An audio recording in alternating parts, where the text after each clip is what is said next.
aux la coronavirus mais muté comme on a vaccin zoaki et ça vaccin na moto na zoki sur la likambo ya Félix. Vous savez likamba coronavirus soyo bazolo ba 85 cas na robeta cédé comme de onanga liézer à lobby. Nous n'avons pas de matériel, nous n'avons pas de techniciens appropriés là-dessus. Trop comme on a besoin de 2000 cas, à 3000 cas. Nenge bat ba bimem ko na ke gambela na ke zandu na bengi mukebala mukebai na mon soulèvement populaire ngo sama na king bomba za biloko no paso soulèvement zalinga zo mabuna zo na prison na rotika otende ko nanga pona moni soulèvement populaire ngo bana Kinshasa na gambela na biso ndeko nenge mutazo somba pondu saki ya loso ya 32000 ezote kama 72000 mais mutazo somba mama teki ya télévision pour attendre 4 jours vaut mieux que le coronavirus que na kufa na nzala ko e kana ba panzi bobi nzala soke le kina panze kangami résumer baby okomi kanda peme gomo moni nzala ezane mona ba symptôme coronavirus respiration yo sala 2 jours olia kate peme gomo ko luka on a solo e mona munoko nzala sikoyo les têtes qui doivent tomber. Est-ce qu'il faut que soukola na lobby l'équipe à riposte na moment où on est au qui président Félix na lobby lo likambo 30 jours il a 30 jours où il siège en contentant azali kolo mobe koné mutelobi bon il n'a pas le temps il y a parlement il y a sénat il y a exécutif c'est lui arolo la même roi Fenéao il mukamba Félix arola mukana tongo sans l'avis du parlement sans l'avis il y a sénat sans l'avis il y a Kabila na cadre FCC parce qu'il a les prérogatives l'état d'urgence à Longoli Lumukam occasion yango même question honorable Tambou pardon de nécessité Moutachaka premier ministre les Kabila mais le n'a pas pouvoir au hasard à Kolongola mais tala les longs de Gola dit les têtes vont tomber au Congo il y a un désordre total na zongisho na mambo akarina la mbongo alobi lolenge bakozwa mikano bakozonga na mikano na c'est comme si baza organisé te ya kobundisa coronavirus biloko zomona ba 85 cas c'est faux nous n'avons pas de matériel na autres informations Chine a pesi biso ba matériel o sunga biso ya ba réanimation elimwe boko no tune tenyeza wapi elimwe donc qui mouyibi na banga ba so de mouton so ba yena on na coronavirus ya mbaloto benga peuple ko benga la banga ko benga les incompétents au sommet de l'état. Est-ce que Félix Tshisekedi le commandant il faut à Soukola équipe de riposte par exemple nana ko kwe wana ba masa na autala ba poto ngai depuis camarade un certain temps ce que landi ba émission nanga ndenge nazo sala parce que na sala qui une tranche ba bengi masolona député pour na éclairer opinion nazo sengaka avant que le coronavirus évidemment, nous avons que le chef de l'État puisse évaluer son cabinet à Sokolango. Parce que les bases ça les locaux mon côté. Tout le monde a pas plaqué à présidence et locaux mon côté. C'est la même chose dans l'équipe de riposte. Est-ce que c'est lui-même le chef de l'État qui l'a constitué? Ou bien équipe de riposte, j'insiste encore Jacques. Et ça est là qu'il y a médecin. Il faut un leader d'opinion. Okay. Comme nous sommes élus, il faut que les politiques soient travailler. Mais j'insiste encore une chose. On dit biloko Daniel Azoloba. Papa Nangaï. Lelo, batutu wana bazosala buzoba bakomona bangote mutu bakomona eza Félix. Souka bakomona Félix. C'est là qu'il faut qu'on ait nani ya kocha na comité de riposte qui a compté. Est-ce que c'est vraiment concevable? Mutu normal. Au Vani Kinshasa des a touché. Allez, vous avez l'équipe de riposte. Gouverneur Azate. Bah, élu à Kinshasa. Azate. Les lots. Équipe de riposte. Ok, par exemple, mon collègue Benjamin, élu à Ngandajik. Ok, ok, peut-être aux anaba député. Oh, Azanani, oh, élu à Ngandajik. Allez, qui na télévision, bah, toi, autres. Oh, l'issue, nan. Ça fois qu'on est à la télévision, n'est-ce pas? Bah, tiens, kaka, photo naïe. Bah, tu vas commander comme tout. Ni na Daniel. Sans caloba.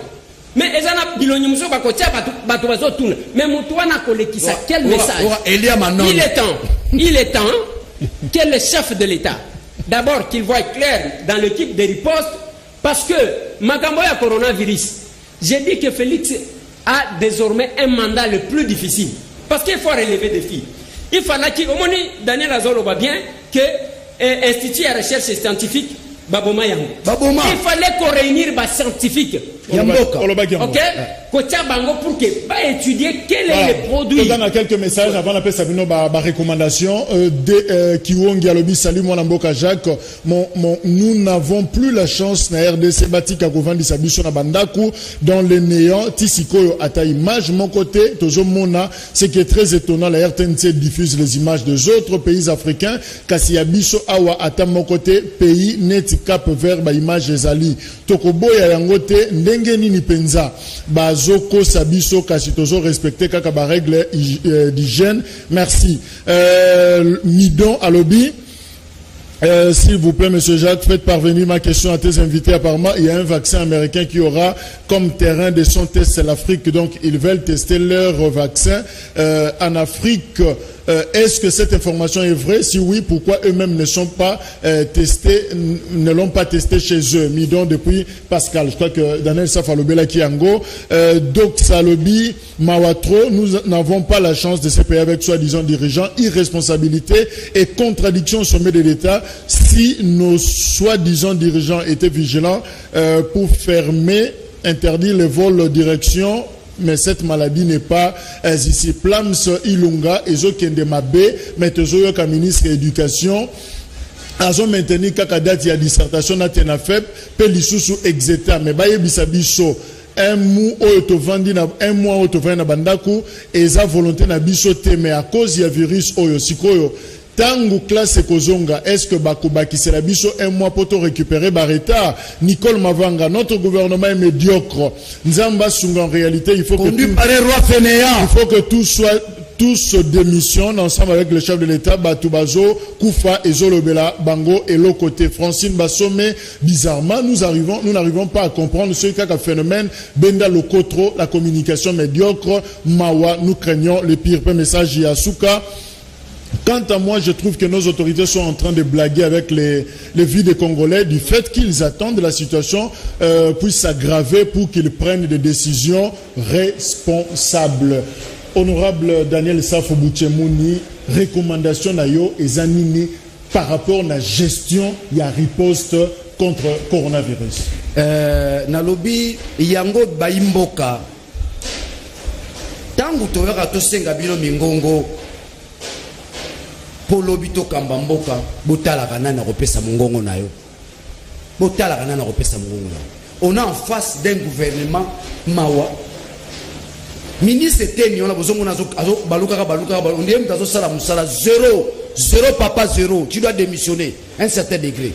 Na joué kana likambo moko yo le copesi numéro 101 109 110 numéro les karaté ba numéro 20 parce que gouvernement a tikali na kopesa mbongo na call center. Bozo me mamboko na lukuta boponani n'incompétence bo amateurisme au sommet de l'État et ça la raté makambo ya coronavirus eza makamba gouverneur te so boko mo tsa gentini toko kufa net ban soso na banyama. C'est le gouvernement d'abord. Le gouverneur est impliqué par rapport parce que malade bandi et sikana mais bolongo lié na sengi na yo roi fainéant ilumu kamba je t'appelle roi fainéant que ne repère mention lembi hein. Kotisa ba député ba Elia Kinshasa, kotisa gouverneur à ville à Kinshasa, tome mama kambu na semba na bosolo, o nyoso bazolu kabambongo. Boya okufa na coronavirus, yango elingi pe corruption te. Yango elingi pe lokuta te. Tala bato bazo kende kende nzamba limbisa ngai, eza nzela la biso nyoso. Ngana oki kozwango ya oki kozwango, mais o bazo kende tozomona mingi bonzambe pe. Tozala na kata bonzambe lelo eloko moko totikali nango kaka ki sezalité gouvernement eteni nana ebisi bisote soki mutazana lingwala mutazana matete mutazana ngaba mutazana lemba sozana coronavirus tala centre kokende mutazana lukunga sozana coronavirus tala centre kokende. Alors quelles sont les conditionnalités tant to kokende kuna to kokende mbongo te ezana nzela honorable kinena na vijana monagyo ya zana sisa.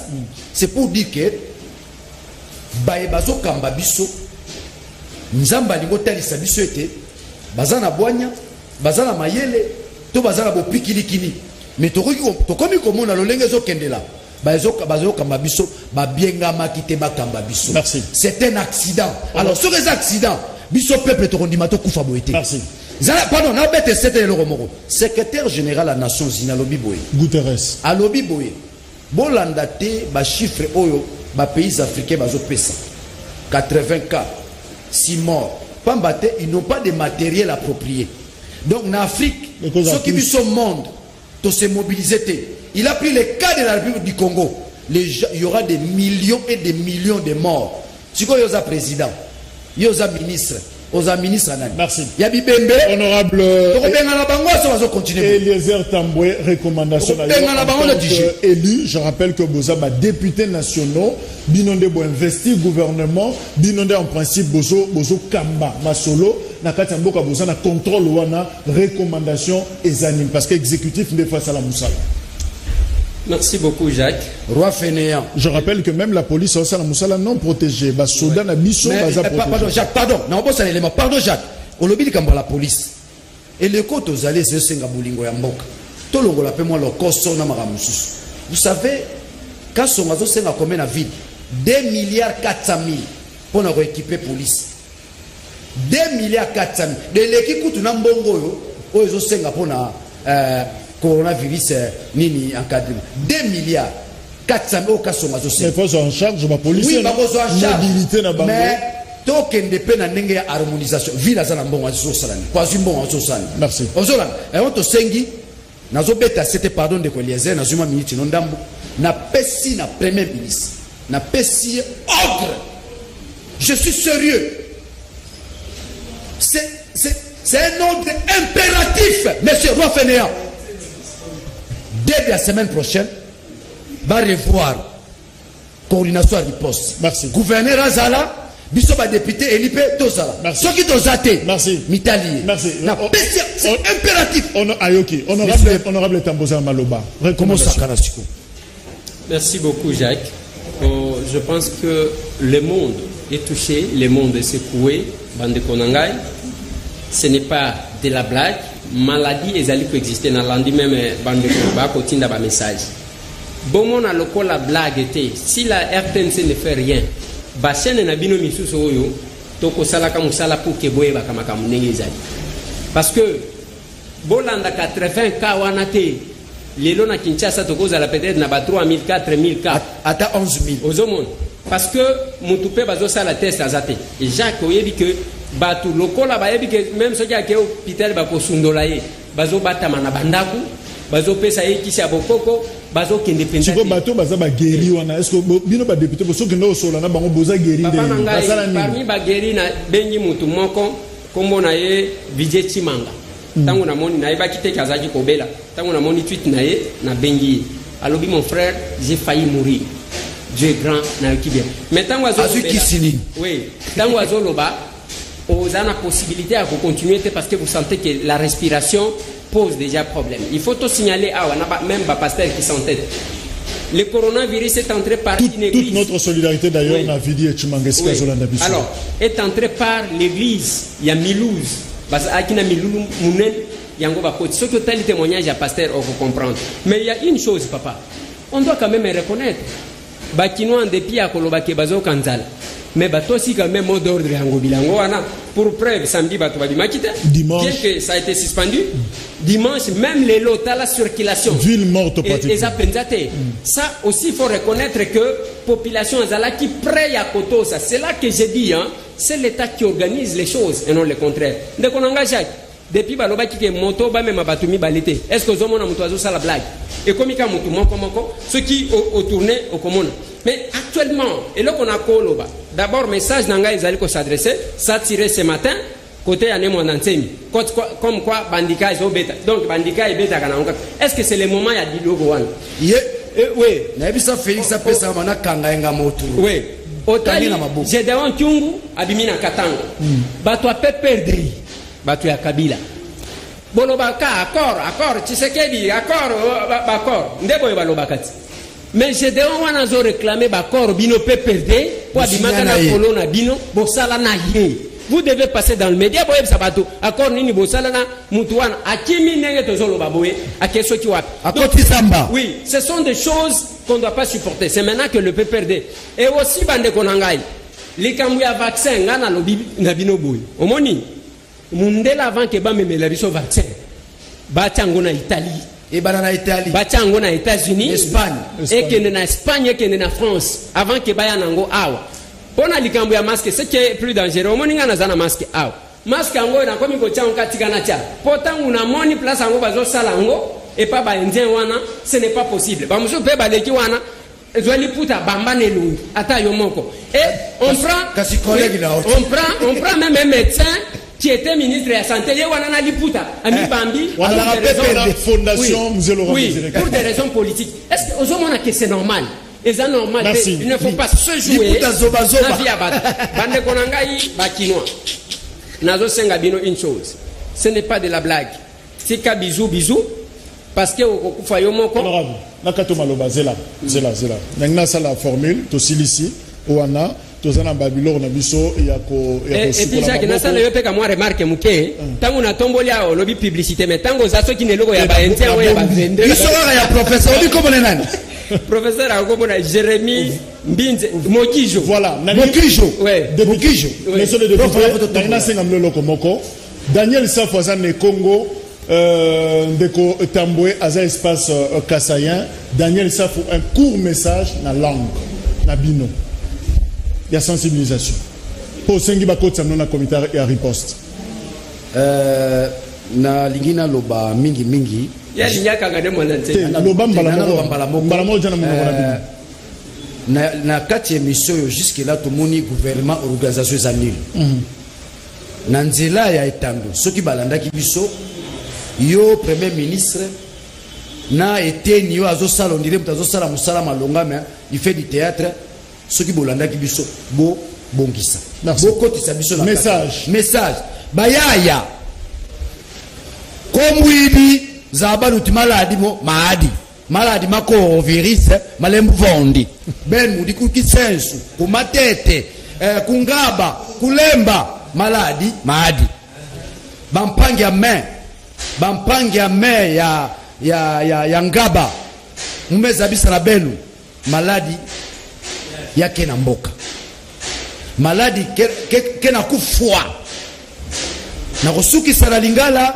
bana moamba maladi ezali bolanda papa Molière te ye wana pe lisuto kolandela eso makambo esili maladi ezali bayaye message esili maladi maadi honorable Tamboué ukangama na nzambi message en langue kisto tika no reza hygiène na nzambi réalisation esili soza nzambe te mitande honorable Tamboué rapidement.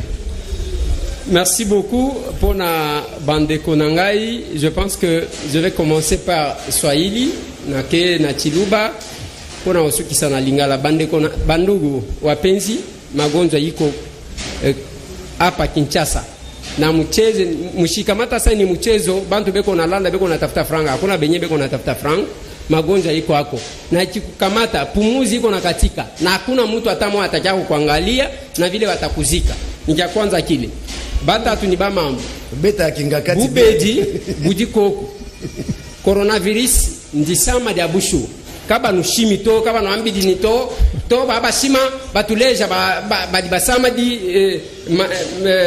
bubedi ababu na nku kato na bamona bitalu to pinde bayaka kukebela bitalu baba kuleja ni kiwe kushishe kuitaba bimpa kwenza attention sombaye kumbelu kanu kadi nupesanga na bianza to leke la emalo amishiku bizu bianji bimana nenu baselanga na d'accord we mukarni ni kope we ba utu yakata ila kuma meba kwa njiku ya to bwalu kena uliwa kala kaimudi la mabito.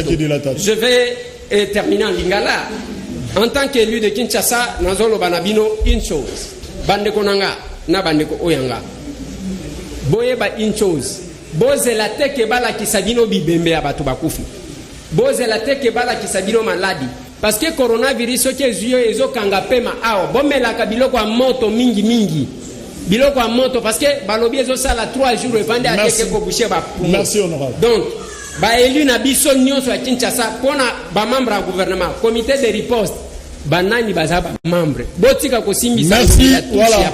Canal Presse et Sukiwana pona lelo rediffusion 21h30 bolanda biso na Kinatu sur TNT na 18h pena 23h tokomi wapipe akolekisa biso. Merci Tommy Batela.